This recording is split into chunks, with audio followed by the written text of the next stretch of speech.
All right, so we're talking about special right triangles, and these are super important in trig, in the unit circle, and lots of things.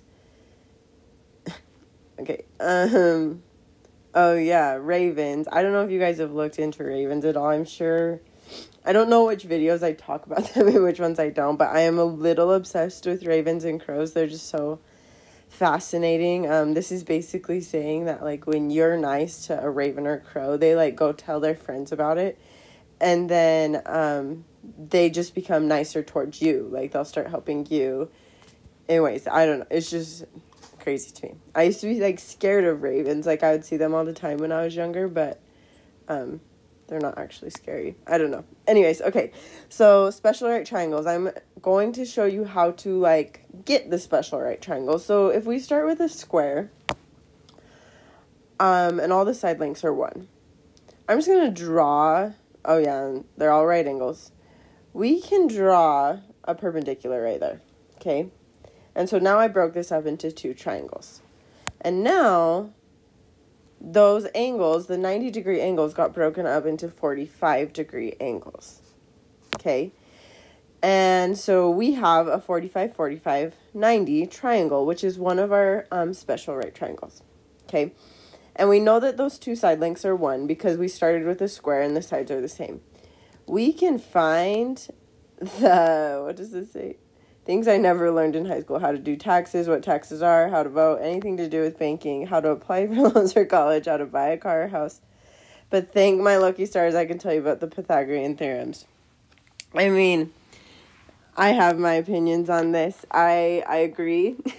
I agree we do need to learn about taxes and all that stuff, but I do think it's important to still know the Pythagorean theorem, but I have my own opinions about all that. Anyways, we need to get back to math. So, here we can just use Pythagorean theorem to solve for that missing side. So we have 1 squared plus 1 squared equals x squared.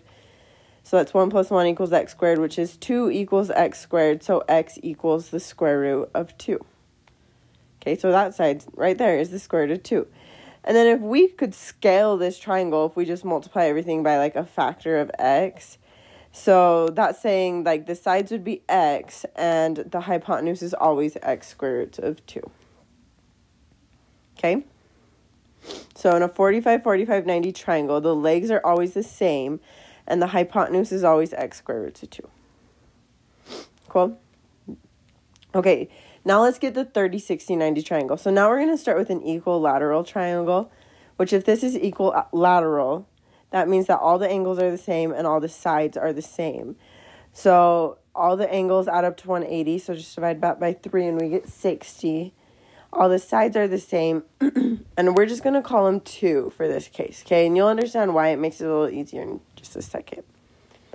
Now I'm going to break this triangle down. I'm just going to drop that perpendicular bisector down, and that breaks this in half. So that means that that angle now becomes 30, and those sides right there become 1, because it was 2, and we just broke it in half, and now they're both 1.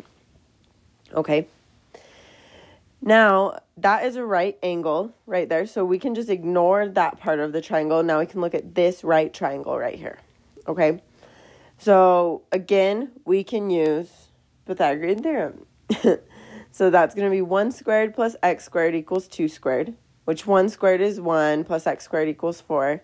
So that's x squared equals 3. So x equals the square root of 3. So that means that side right there is the square root of 3. Okay. So, and again, we can scale these all by x and change these. So that'd be x squared to 3, and 2x. Okay, so for a 30, 60, 90 triangle, the short leg is always x, the long leg is always x squared root of 3, and the hypotenuse is always 2x. Okay, this will be very important to remember. So now let's solve for missing sides here. So we have this right triangle here. It's a 45, 45, 90 triangle, and I'm given one of the sides. So I'm given that side there is x. So x equals 10, and then the other side is x, and the other side is x squared to 2. So if that side equals 10, that means the other side must equal 10, and the hypotenuse must just be 10 squared root of 2. Okay, when it's like that, those are pretty simple. Let's do another one. So this one right here, so we're given that the hypotenuse is 14 square roots of 2. So that's going to be, the hypotenuse is x square roots of 2, and the other two sides are x. Well, pretty simple to see here that, like, the 14 is in the x spot, which means that x must equal 14. Or you could just set these equal and solve, so divide by the square root of 2, and you get x equals 14. Okay, so both of those sides are 14. This one, so now our hypotenuse is 16. So 16 is the x squared roots of 2, and the other two sides are x. So if we set x squared roots of 2 equal to 16, I'm going to divide by the square root of 2. So I get x equals 16 over the square root of 2. And then we have to rationalize our denominator. Just a side note, once you get to calculus, a lot of times it depends on your teacher, which is why I am going to make you rationalize denominators. Some teachers in calculus are like, nah, we don't need to do that anymore.